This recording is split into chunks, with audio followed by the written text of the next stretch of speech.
விஜய் டிவில சமீபத்துல தொடங்கப்பட்ட டான்ஸ் ஷோ தான் ஜோடி ஆரி ரெடி சீசன் 2. அந்த வகையில இன்னைக்கு எபிசோட்ல ராணிகுமாரி செஞ்ச செயல் இப்ப சோசியல் மீடியால சர்ச்சையை ஏற்படுத்தியிருக்கு. அதாவது ராணிகுமாரி முதல்ல பிரதீப் கூட பேர் ஆகிறதுக்கு செலக்ட் பண்ணிருப்பாங்க. ஆனா கடைசி நேரத்துல ராணிகுமாரி பாத்தீங்கன்னா எனக்கு பிரதீப் வேண்டா அபினவ் கூட தான் பேரா வேணும்னு சொல்லியிருப்பாங்க. இதனால பிரதீப் ரொம்பவே எமோஷனல் ஆகி அழுதுருப்பாரு. மேலும் இந்த சம்பவத்தை ப்ரோமோல போட்டிருந்தாங்க. அதனால கடந்த சில நாட்களாவே சோசியல் மீடியால பலரும் ராணிகுமாரிய பயங்கரமா விமர்சிச்சுட்டு வராங்க. திறமையை விட அழகுதான் முக்கியமா, அப்படி ஒரு வேலை பிடிக்கலனா முதல்ல செலக்ட் பண்ணாம இருந்திருக்கலாம் பலரும் ராணிகுமாரிய பயங்கரமா விமர்சிச்சிருந்தாங்க. இந்த நிலையில இன்னைக்கு ஃபுல் எபிசோட் ரிலீஸ் ஆனதுக்கு அப்புறம் நிறைய பேர் ராணிகுமாரிக்கு சப்போர்ட் பண்ணி இன்ஸ்டாகிராம்ல மெசேஜ் பண்ணிருக்காங்க. அந்த மெசேஜஸ் ராணிகுமாரி இன்ஸ்டாகிராம் ஸ்டோரியில ஷேர் பண்ணி நன்றியை சொல்லியிருக்காங்க. அதுல என்ன சொல்லப்பட்டிருக்குன்னா, ஹேட் பண்றவங்களையும் நெகட்டிவ் கமெண்ட் பண்றவங்களையும் கண்டுக்காதீங்க. ஷோவோட ஃபார்மேட் படி நீங்க உங்களுக்கு பிடிச்ச பார்ட்னரை செலக்ட் பண்ணிருக்கீங்க. அதனால நெகட்டிவ் கமெண்ட்ஸ் பத்தி கவலைப்படாதீங்க. உங்க டான்ஸ் பெர்ஃபார்மன்ஸ் சூப்பரா இருக்குன்னு ஒரு சிலர் சொல்லியிருக்காங்க.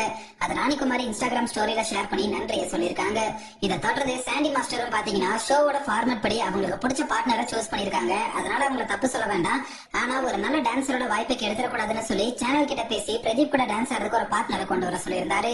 ஜோடி ஆரி ரெடி சீசன் 4 நடந்த இந்த சம்பவம் தான் இப்ப சோசியல் மீடியால பேசும் பொருளாகி இருக்கு.